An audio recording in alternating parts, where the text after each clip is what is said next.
This is NatSec Matters. I'm host Michael Allen with Beacon Global Strategies. Today I'm joined by David Shedd, former CIA officer, former acting director of the Defense Intelligence Agency, and the former special assistant to President George W. Bush for intelligence. David has over 33 years of experience in the U.S. government, mostly in Western Hemisphere affairs. He joins us today for a discussion on recent developments in Venezuela, Colombia, Mexico, and the broader implications for national security. Stay with us as we speak with David Shedd.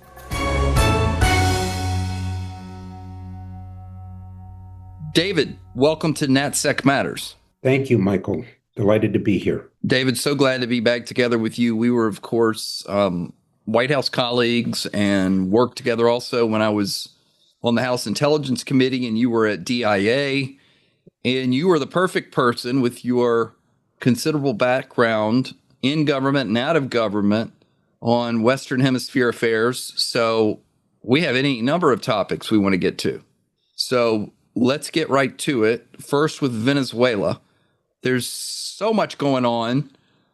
First and foremost, it appears as if the United States is setting the theater, setting the table for possible military strikes against Maduro. But before we get to that important question, can you brief us a little bit on what's been going on in the counter-narcotics campaign, the shots that we've been taking, apparently by drone, to take out drug cartel fast boats? Yeah, this is a very interesting turn of events in that counter-narcotics and the broader definition of organized crime and cartel activity, because we know the cartels do much more than just export illicit drugs to the United States, is that with the designation of these cartels, and I'm thinking of in the case of Venezuela, the Cartel de los Soles, the Cartel of the Suns, is a designated terrorist organization along with Tren de Aragua, which is named after a location, a physical location inside Venezuela. And we're all familiar with Tren de Aragua criminality, even in the United States, of course, as it's spilled over to here. But the dramatic shift has been this designation of foreign terrorist organizations to them, which has then raised the ante, if you will, in terms of the capabilities being applied to disrupt their activities. For time immemorial, the goal has been to stop the shipments of drugs and certainly stopping them at the borders or stopping them once they're inside the United States in terms of distribution. This is a very different approach. This is taking on the cartels at the locations from which they originate. And in many ways, I go back to our days together, Michael, of the Bush doctrine on counterterrorism, which was you stop them at the point of where the planning is taking place or where the activity is taking place, where the plot is being hatched. In this case, of course, it's where the labs are, or it's where the boats have departed from and then are on the high seas in the Caribbean, which so far we're up to 7 boats and well over 24 killed, reportedly killed, I would say, in terms of taking out these fast boats that are involved in the trafficking and associated with the Cartel de los Soles and also perhaps with Tren de Aragua.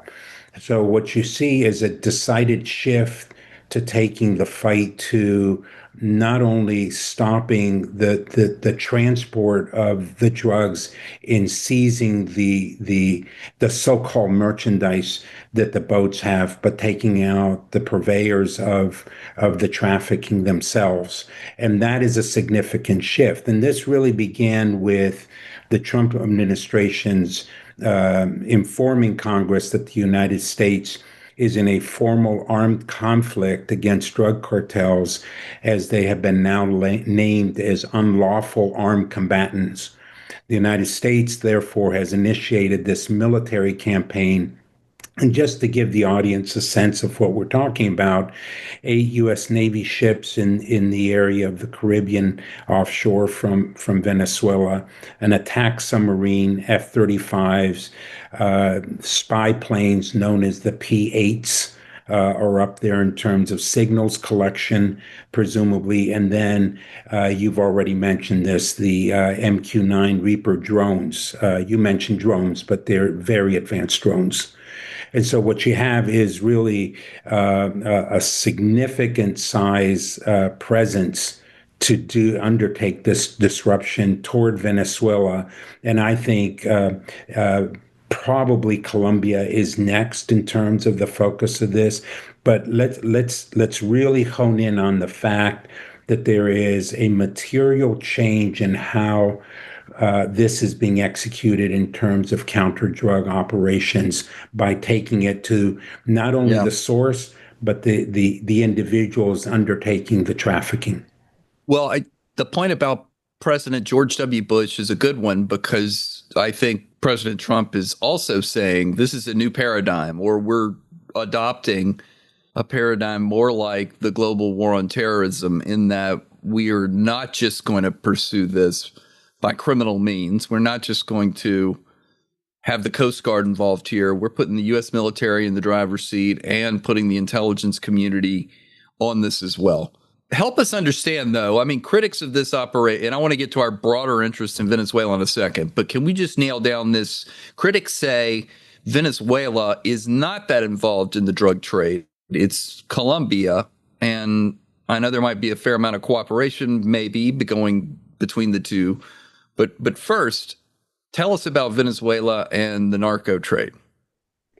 The narco trade goes back to the days of Chavez, and when he took power 26 years ago, duly elected in 1999, February of 1999. Soon after, there started to be a cooperation between the governmental elements of the Chavez period, who died in 2013. But by the time he died, and we had Maduro, Nicolas Maduro, assume power as the vice president, there was a narco mafia running Venezuela. Now, they're not growers of the cocaine and other illicit drugs. They are far more the transshipment point to Europe as well as to the United States. And they have done this in collaboration and cooperation with what are known as the bandas criminales, the criminal bands in less so cartels, but elements of Colombia, including former revolutionaries with the Revolutionary Front, the FARC, and the ELN. The other individuals that have been armed against the Colombian government for many years. In the case of the ALN, there was no peace treaty with them, and they cross over into Venezuela from Colombia regularly. And so there was a if you will, a pact between the Colombians and the Colombian drug traffickers and the Venezuelan regime in terms of using this for raising funds for themselves. And so it's a narco driven leadership in terms of, when I think of Maduro, I think of his defense minister, and there are indictments against all the top leadership with the evidence that has been provided by our Department of Justice to bring these indictments for them as a narco-trafficking organization. And the cartel of the Sons, of the Soles, is very much in tandem working with the regime. Okay. All right. So they're definitely part of the narco trade, especially at a leadership level and maybe logistics, but it sounds like the labs and everything else remain in Colombia and Mexico. Is that fair? For the most part. It's not to say that there aren't any labs in Venezuela, but that's not what they're known for. They're far more known for being the transshipment of the cartels coming out of Mexico. When you think of Sinaloa and elsewhere, in terms of the narco traffickers always identifying alternative routes and all of that. And Venezuela has been a constant in providing that capability for them to transship drugs from Venezuela and doing so with impunity. Okay, got it. All right. So beyond the drug trade, let's talk about U.S. national security interests. Well, one in the hemisphere, but Venezuela in particular. Why should we care? There are a lot of non-democratic dictators who are abusing their people from a human rights perspective. I've heard some of the critiques of the new Republican Party that we can't get involved everywhere, but make the case, if you will, for why the United States should be more involved in the hemisphere and more involved in what's going on in Venezuela. Well, there are a number of layers or facets that I can describe as to why Venezuela is of national interest to the United States. It is in the 26 years since Chavez took power, but accelerated under Maduro post 2013. Approximately 8 million immigrants have appeared outside of Venezuela in a country of 28 million that have ended up throughout Latin America and stressed the economies throughout them. And again, I'm not casting blame on these poor Venezuelans that have left there, but 3 million alone in Colombia have led to an increase in some instances where criminality then has been exported as a result of that. And I've already mentioned Tren de Aragua coming to the United States. And so there's a national security element about the illicit migration that has stemmed from the abhorrent mismanagement of the Venezuelan economy, one of the, if not the richest economy pre-Chavez in Latin America, self-sustaining, some of the largest oil reserves in the world. It had a highly educated population. It was a thriving democracy. And in the 26 years, we have seen that completely erode. Second layer, second way to think about this is the role of the Cuban government in establishing the security apparatus in Venezuela. It is completely embedded in the Venezuelan security apparatus today in terms of Cuban, they would call them Cuban advisors. We would call them Cuban operatives that drive that and do the oppression of the human rights that you mentioned. And thirdly, and one that certainly can't be last, as we've seen Maria Corina Machado receive the Nobel Peace Prize as a stalwart for 20 years for democracy and still living inside Venezuela, much at her own physical peril, is that from all accounts and with the evidence shown, the 28 July 2024 presidential elections has been stolen by a huge margin, not a close call. And stolen by Maduro for a second term. His first time he did it in 2018. They're 6-year presidential terms, and so the voice of democracy is being clearly suppressed. The voice of freedom is suppressed, and in exile, the president of the National Assembly in 2018, a stalwart Democrat in terms of democracy, was none other than Juan Guaido, now in exile in the Miami area. And so you have men and women who have been fighting this long fight for democracy as well, and that's in our national interest as well through the hemisphere, even though it may not be often spoken as a major motivator for the administration. It certainly is one of the very important outcomes that we would want to see democracy restored in Venezuela. And if you're in league with the Cubans, you're up to anti-American malign activities across the hemisphere, right?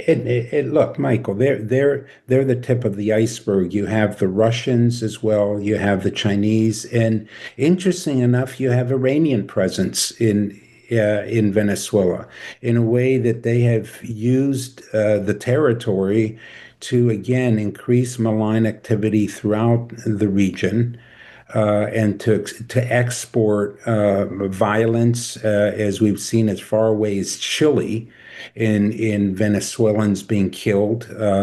Two recent exiled democracy advocates in Colombia were nearly murdered in Colombia.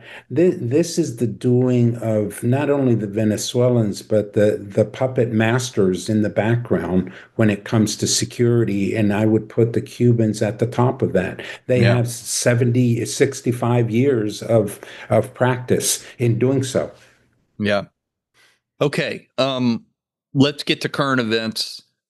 The New York Times reported recently that, and normally, of course, if you were still inside the agency, we would never discuss covert action. But since you and I are out here on a podcast, what did you think of the reports that the Central Intelligence Agency has a covert action campaign inside of Venezuela? My first reaction to that, Michael, was, and particularly with the acknowledgement of the existence of the covert action, so I am not revealing any secrets here, but by the acknowledgement of the president himself, President Trump, that the covert action finding exists. And a finding for the audience is simply that the president finds that our national security interests are significant enough to warrant the kinds of activities that then are delineated within the authorization or the authorities given to the agency to execute it, with duly notification to the oversight committees on which you served in the House.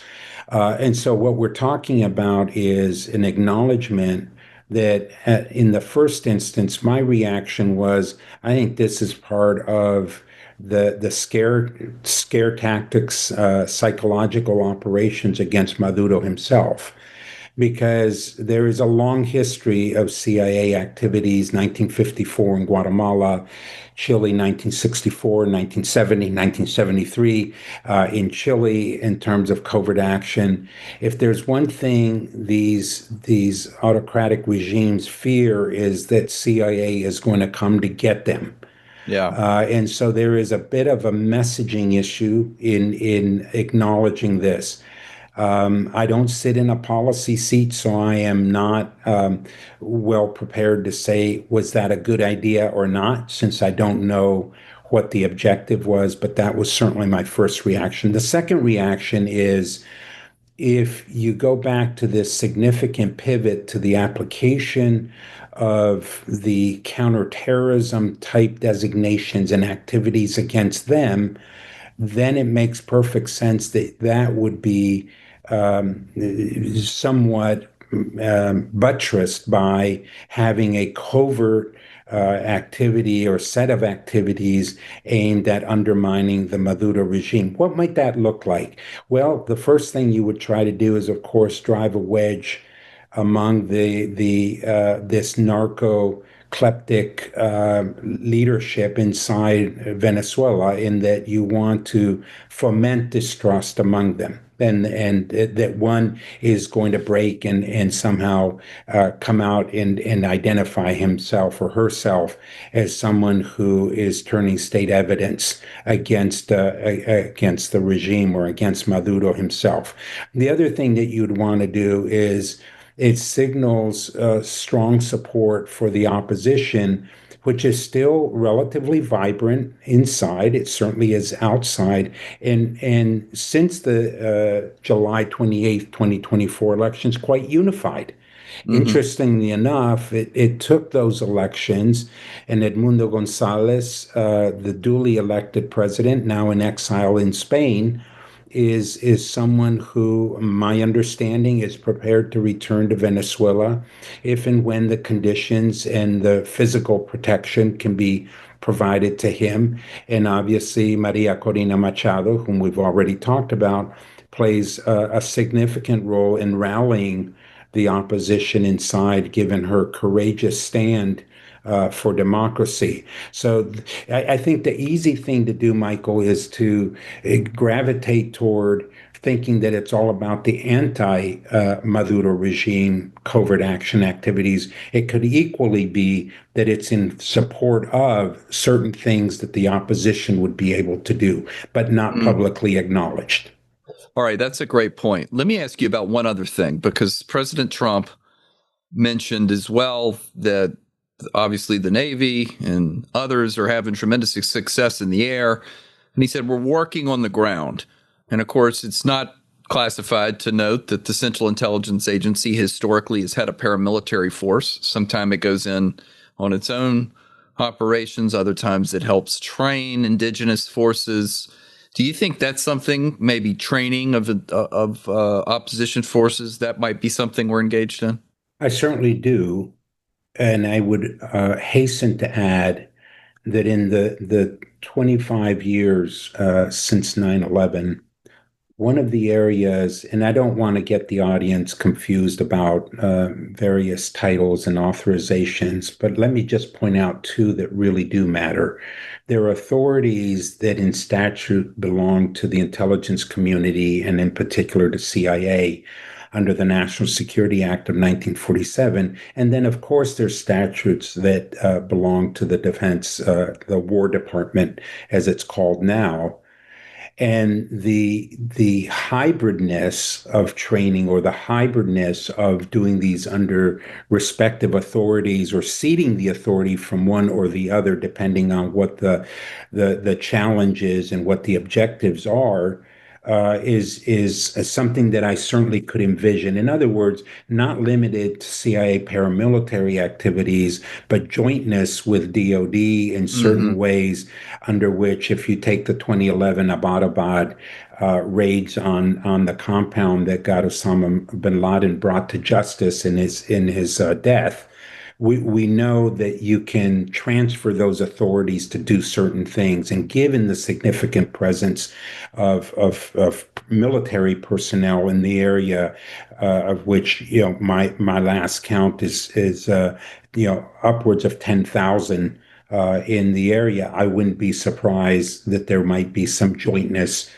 in that regard as well. So this is what we used to call chopping over Title 10 forces, which Title 10 governs the U.S. military, over to Title 50, which allows for covert action, allows for secrecy, where you don't have to acknowledge the hand of the government, but you want some of the expertise that the U.S. military has in the exercise of that covert activity. Exactly. And so when you think about the capabilities of the SEALs or the Green Berets and all of that, and you want to expand the capabilities that CIA has, that chop would come with mutually agreed terms for it, oftentimes for a prescribed period of time, for a prescribed set of missions, and that sort of thing. But then what do you get out of doing that is, of course, it's not publicly acknowledged that you're doing it. And all of this plays very, candidly speaking here, plays very much into creating the fear factor within the regime in Caracas, that they don't know what's coming tomorrow. Well, let me ask you right there. So let's tally this up. We have President Trump initiating a campaign against Venezuela. It feels more like going after a counter-terrorist target than it does law enforcement. We've got U.S. military strikes from drones on drug boats. We have the acknowledgement of a covert action program, which could encompass any of the areas you mentioned. And the president has set the table with military force, with the ships that you mentioned, and also, as I understand it, plenty of forces that are now in Puerto Rico, U.S. bases in Puerto Rico. Do you think that the president of the United States is going to order military strikes against Maduro? I think he is loath and very unlikely to put boots on the ground to do anything against Maduro, but I do think that targets are not far away from being executed upon in terms of land-based targets. Now, what targets?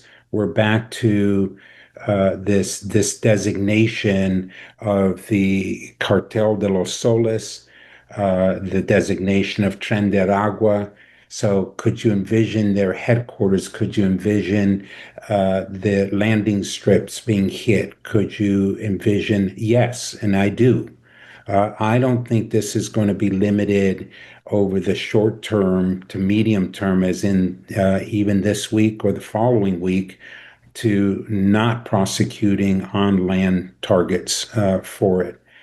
And I don't think that the administration has any reservations about doing that in terms of attacking that. Now, again, given the 12-day war in Israel vis-a-vis Iran and all of that, Maduro can't for certain know that there won't also be a target on his back. Yes. Given the Israeli experience, and if you were able, we can't, but ask the Iranians how they're feeling after their top command is taken out, their prominent scientists are killed in terms of the nuclear weapons program there that you worked on so diligently back in government days in terms of arresting the development of Iran's nuclear program, and now that those kind of capabilities might be fixated or targeted upon Maduro and the henchmen around him, he doesn't know that that's not the case. Yeah. Okay. So a leadership decapitation strike is also a possibility. Wow, this is fascinating. We're going to take a quick break, and we'll be right back with more of our discussion with David Shedd.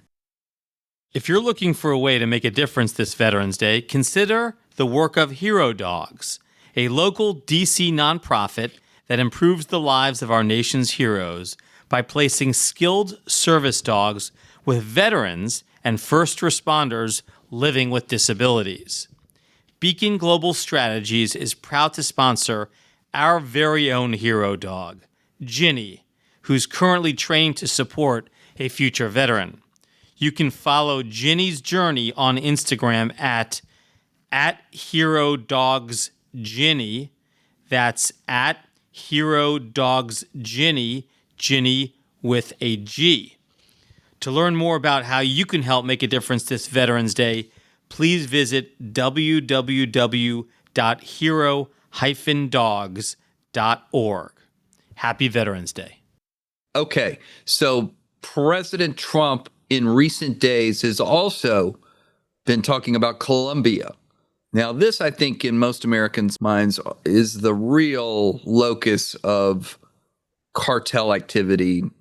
Could you tell us a little bit about what President Trump is upset about, in particular with Colombia's leader, and maybe talk a little bit about Venezuela and Colombia together? Because as I understand it, some of these ELN and others actually help the Venezuelans with regime security. Exactly. And on that latter point, the ELN, the Liberation Army, the National Liberation Army of Colombia, is very effective in the region near the Colombian and Venezuelan borders. That's been their territory. And so the crossover and the safe harbor that Venezuela has provided the ELN in the past,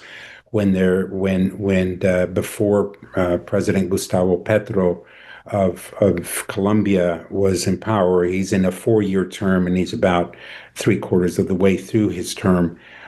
He is a complete lame duck in Colombia today because he's been unable to pass any legislation that improve the conditions for the Colombian people.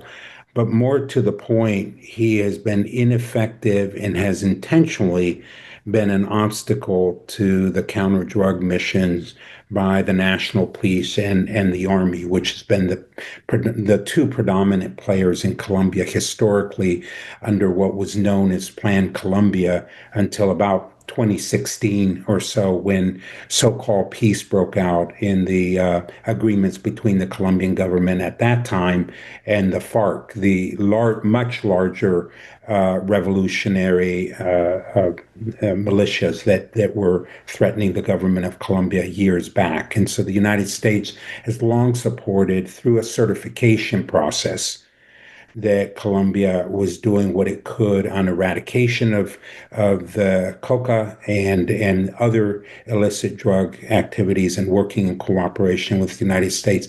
A lot of that has either diminished substantially, in other instances been cut off, leading to a decertification of Colombia in its commitment to drug assistance programs from the State Department, for example, from their bureau, the INL Bureau, as well as intelligence cooperation. And so you have in Colombia today a Colombia that is viewed as being certainly an obstacle to countering what is now the largest coca producing levels that we have ever seen in terms of Colombia, and those numbers are carried by both the administration and by the UN in terms of that.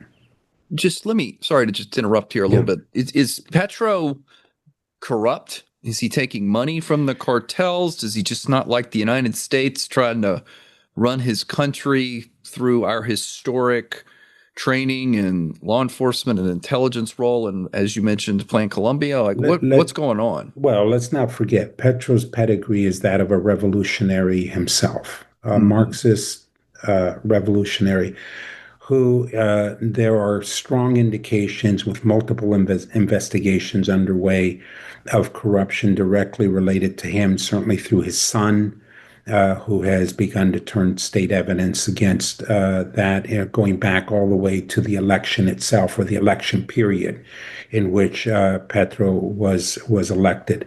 And so, does he have his hand in the drug trafficking trade itself? I can't speak to that, but certainly he has looked the other way in terms of implementing policies that would deter or arrest the kinds of individuals and activities associated with drug trafficking, which then brings you back to he's had a somewhat tumultuous relationship with Maduro in Caracas, in part because he's under enormous pressure with the 3 million immigrants that have come into Colombia who are purported, or at least the image is that they take the jobs away from Colombians and so forth, and create social network underwriting pressures in the medical and other areas that require services that Petro, as a Marxist revolutionary at one time, would have said that's the way we should be helping them. But it turns out to be a cauldron of political pressures on him that have led to sometimes some challenging aspects of his relationship with Maduro, and also over the ELN having safe harbor inside Venezuela, enabling the security, as you mentioned earlier, combined with the activities of the ELN that I would say are side saddled with the Cuban security services and so forth. And so Petro has his own challenges domestically in terms of this, and we haven't even touched on the inroads that the Chinese have made now in Colombia, in building some of their larger infrastructure inside Colombia and all that. So he has decidedly moved Colombia to the political left. And I think therein lies the conflict. But let's go back to the Trump doctrine, if you can call it that. It is this shift that narco-trafficking and the associated individuals with them are going to be treated as terrorists. And so when Petro himself stands up to it and says, as he did recently on YouTube, something to the effect, those were Colombians in one of the boats that were taken out, offered no proof, but his claim was that those were Colombians in one of the boats. I think that not only doesn't raise eyebrows in the White House, it is they were in the wrong place at the wrong time then if they were good guys, but they clearly were not in terms of the trafficking activities. All right, before we go to Mexico and other topics here, and we could do a whole podcast on this, but it wasn't so long ago that we were talking about President Uribe in Colombia and how he was one of our best friends in the world, how he had just probably saved the country through his activities, not only against the FARC, but also the drug traffickers, and that Colombia was a thriving country.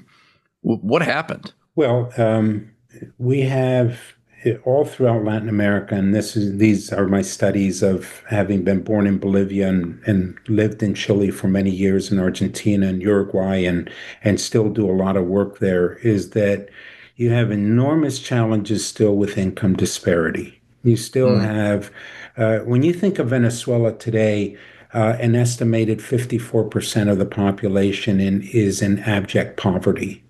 And so you think about a country so resource rich in that, or you think of, 10 prominent families that really run El Salvador. You have this enormous income disparity, and that's not unlike what you have in Colombia as well. The rich are very rich. And the poor are abjectly poor. And so what did happen is that the modernization under thriving democracy, I might add, when President Uribe was there and his successors, and in fact, what got Petro legitimately elected, is that the income disparity and the have-nots are a sizable part of the population, and this is a constant issue to that. The second issue is that even under Uribe and the subsequent peace deal with the FARC, is that their assimilation into legitimate economic activity, employment plans, and all of that failed to deliver to many FARC members from their perspective. And we're talking about 20,000 of them and their families and all the rest. That while they gave up their weapons nominally, they went into criminal activity. So a lot of what you see in the criminal bands, or bandas criminales as they're known in Colombia, which are a subset of cartels and doing their bidding, is that they're involved in criminality. And so they've not been assimilated into the productive economic activities as well. And now you're starting to look at a second generation that will emerge from that haven't been assimilated. So it's a very long haul that requires leadership that Petro is clearly not providing. And in Colombia's case, we were so close to moving out, as you described it, under Uribe and even his successors, from a period of really the country being at risk to falling to the FARC, as the FMLN was in El Salvador way back in the day, in the 1980s, with the assistance of the Sandinistas in Nicaragua, is that you have really gone backwards now in a significant way. That's too bad. Okay, let's go to Mexico. Most of us think, and maybe you can give us a scorecard here, that the real threat to the United States, at least in terms of drug cartels, emanates from Mexico. Is that right? Or is it all three of these states working together? Or, give us handicap this for us. Yeah, I would give Mexico the position of leadership when it comes to the cartels in the region. In other words, they are very active. We've seen them as far down as Ecuador and Peru. And we saw this very violent period in Ecuador that almost resulted in a very backward results of election, that you now have a pro-American president there. But these were activities that were I call them, not so affectionately, the hyper extensions of the Mexican cartels. In other words, their activities, the sheer size of and power that they wield in the region cannot be underestimated. They reach as far down as Chile. They reach into the tri-border areas of Argentina, Paraguay, and Brazil. They reach into Brazil. They reach clearly, as we've talked about, in Venezuela and Colombia.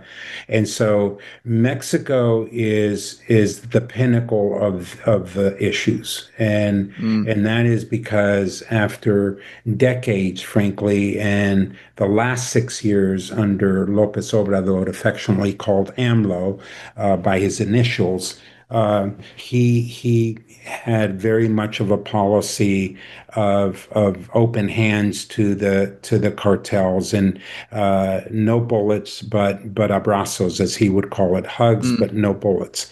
got it. It's a failed policy at its very core.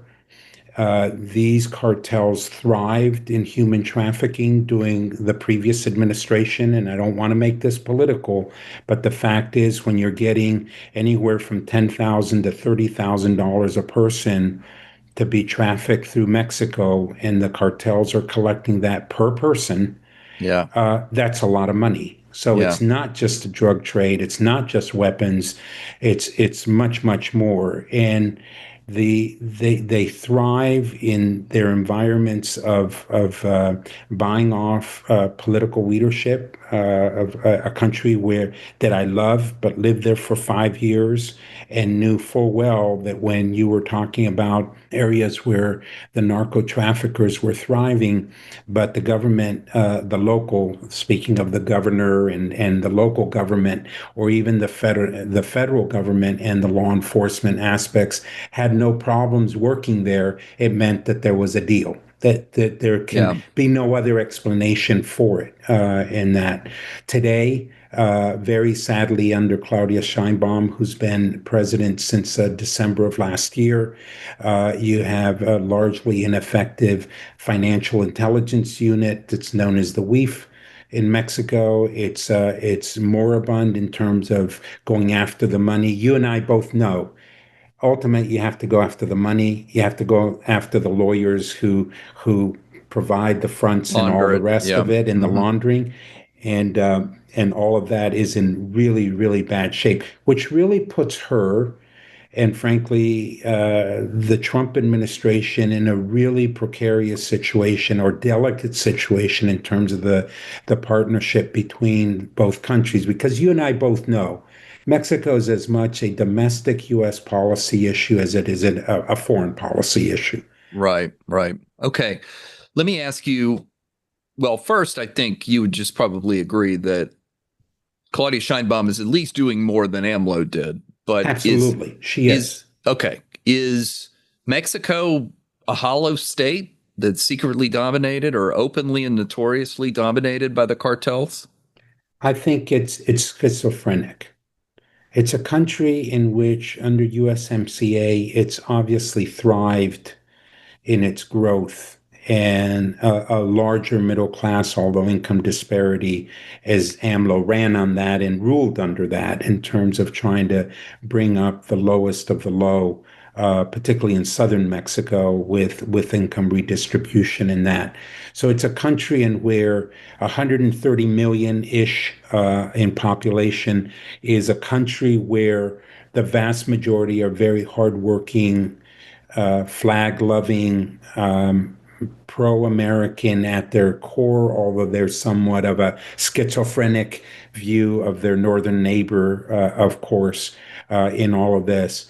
Yet, in these safe havens that the narco traffickers have, and I do mean safe havens from a standpoint that they operate with impunity, is that in these locations, they are the service provider. I'm reminded of Hezbollah in Lebanon when I learned that they provided the schooling and the social services and the medical services. That's what these narco organizations do in places like Guadalajara Mm, and Sinaloa more broadly, or the other ones, of which I think there's about 12 to 14 cartels. They provide services that oftentimes the federal government does not. And yeah. so you don't have an uprising from the local population because they're part and parcel of the Mm, societal fabric in that region. So yeah. back to your question, is all of Mexico like this? No, I'm not suggesting that. But if 30% is, it's a lot. I mean, It's a lot. that's very real. So I know it's sensitive with I've mentioned in the past that Plan Colombia was a success. Can't we do a Plan Colombia for Mexico? And I always hear from experts like you, well, Mexico is much more sensitive to the United States law enforcement to say nothing of military and intelligence operating within Mexico. Is that fair? And how would you say or score U.S. security cooperation? Because I assume the only way they would get to a place where they could combat the cartels systematically would be with a lot of U.S. support, right? No question, and it starts with intelligence support. And when I say intelligence, I don't only mean it's certainly not limited to information that's shared with vetted units or vetted individuals, because that's a challenge in itself. I'm not going to pull any punches here. Security is a real concern in terms of how intelligence is shared with Mexico. But your broader question, it is a much more difficult and sensitive issue for Mexico. Nationalism is very strong still. It emanates from a history, and they cite Texas and California and other aspects of it, and it's the complexities of a long-standing relationship and dependency economically on U.S. markets for their well-being and their growth. But nationalism goes back well into the 1930s when the national parastatal Pemex, the oil company, was nationalized under Cuauhtemoc Cárdenas. Cárdenas was, in fact, is the father of modern day Mexico from a nationalistic standpoint. And his son, whom I had the distinction of being able to meet and speak to on a number of occasions, was the head of the sort of the equivalent of the Workers' Party in the PRD in Mexico, as an example, but highly nationalistic, and every president, regardless whether it was Carlos Salinas, under which the NAFTA was negotiated, 1988 to 1993, in that period, or all the way to present day, is they have a domestic constituency that they have to answer to in this relationship with Washington.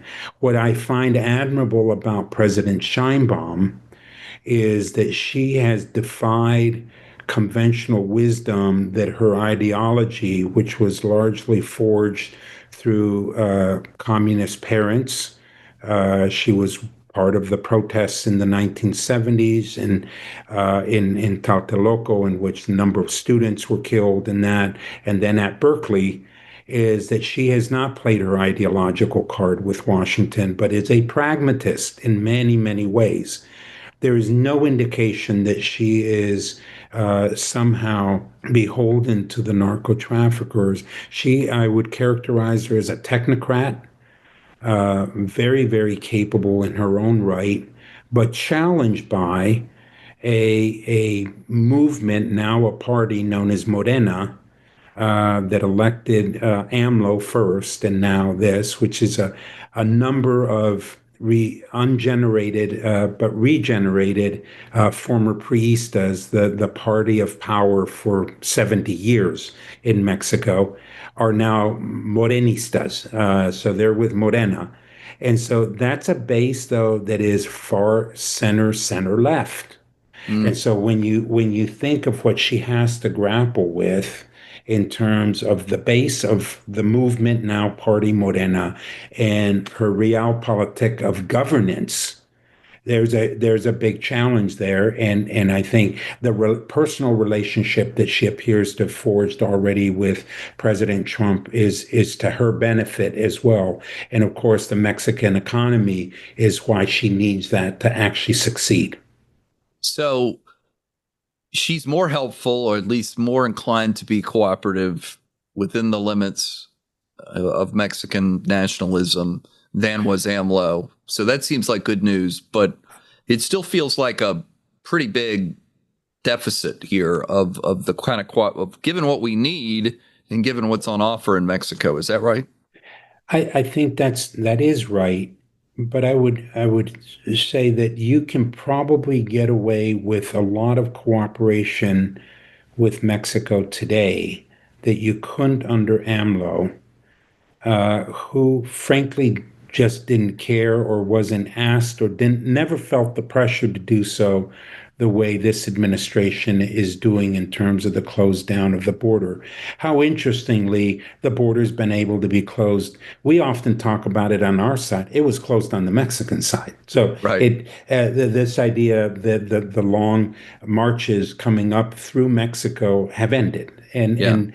And on the security side, the plea that a Mexican, this is a generic statement for the audience, the Mexican will plea for secrecy in those agreements. In other words, the idea of using, the reapers, predators, to go in and hit domestic targets from, under Northern Command in this case, is unfathomable in terms of the damage that would be done. However, if it's about building up their Guardia Civil or civil guard and the ones and elements of the Army and the Navy that undertake counter drug operations, and you do that with vetting properly, polygraphs, all. If that's done secretly, I think they're more than amenable to helping that work. Never mind that the Mexican citizenry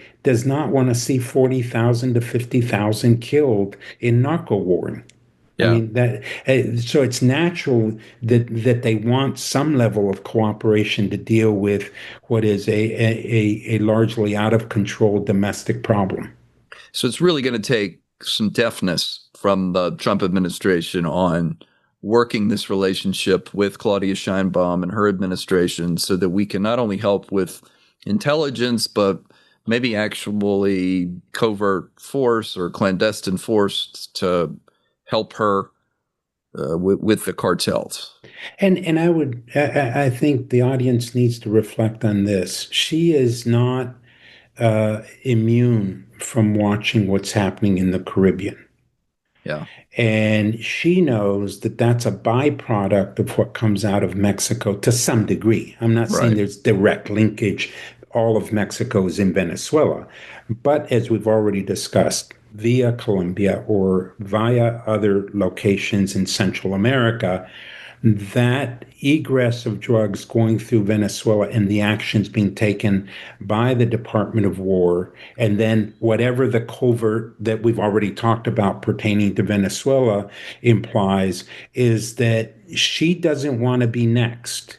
Yeah. But it is a materially very different problem domestically for her and for the United States to do what we're doing on Venezuela. Got it. All right, we're almost out of time. Let me see if I can zoom the lens out a little bit. Between migration, narco-terrorism, the force of cartels that destabilizes legitimate governments across the region, fentanyl, drugs, all of these things together, you begin to understand why President Trump is elevating the importance of Western Hemisphere, the Western Hemisphere, and in particular, apparently in the national security strategy when it comes out, if the newspaper is correct. Are there any other elements of a policy that we haven't discussed or are missing? Is this too geared towards military force and not enough, I don't know, law enforcement assistance or foreign aid? I mean, kind of tell us where we are here, and are we focused too much on Venezuela when the real problem's in Mexico? Give us a critique. Yeah, I think the architect of our Western Hemisphere policy is none other than Secretary of State, National Security Advisor, and whatever other titles Marco Rubio has. He's designed this, and I think it's very intentional. And there is absolutely a method to the madness. It started with the Panama Canal issue and the Chinese presence at both ends of it in terms of loading docks and being under Chinese control in what we would consider an absolute national security requirement for us to have unfettered access there under all circumstances vis-a-vis the Panama Canal. Then you see the relationship and the bailout of Malay and strengthening him in Argentina is part and parcel to pushing back on the Chinese influence in Argentina. for this period of 4 years that you have Malay with elections 6 days from now occurring in terms of the midterms there, and the president's predicating the $20 billion release on the election outcome there. You have, I think, in November, an outcome of very positive leaning elections occurring in Chile as well. And we could go on in the region in terms of the winds are blowing center right and pro-U.S., as I've already mentioned, with Ecuador. And I think the same will be true of Peru and eventually Colombia in a year and a half post-Petro. So those issues are imperative. I do think that we would all be well served if, alongside of the counter drug and organized crime activities as a policy and anti-China, which I'm fully behind in terms of the pushback, is that there be much more of a pro-democracy and human rights issue. Maybe not the imperative that is the lead, but certainly in tandem with.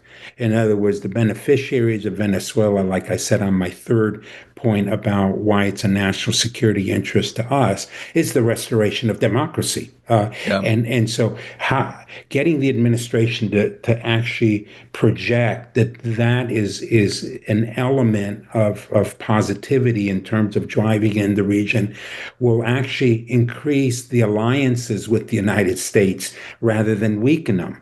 In terms of that. And frankly, we haven't talked about Brazil, but while Lula's there, I think weaken the Labor Party there in Brazil and Lula if it's really about democracy as well.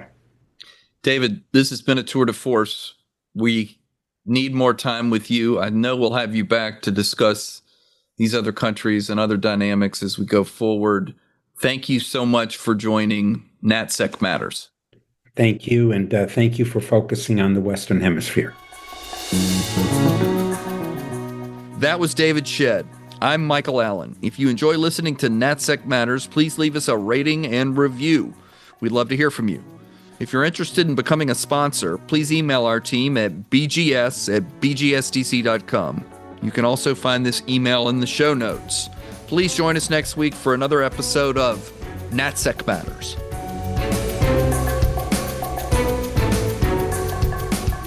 NatSec Matters is produced by Steve Dorsey with assistance from Ashley Berry. NatSec Matters is a production of Beacon Global Strategies.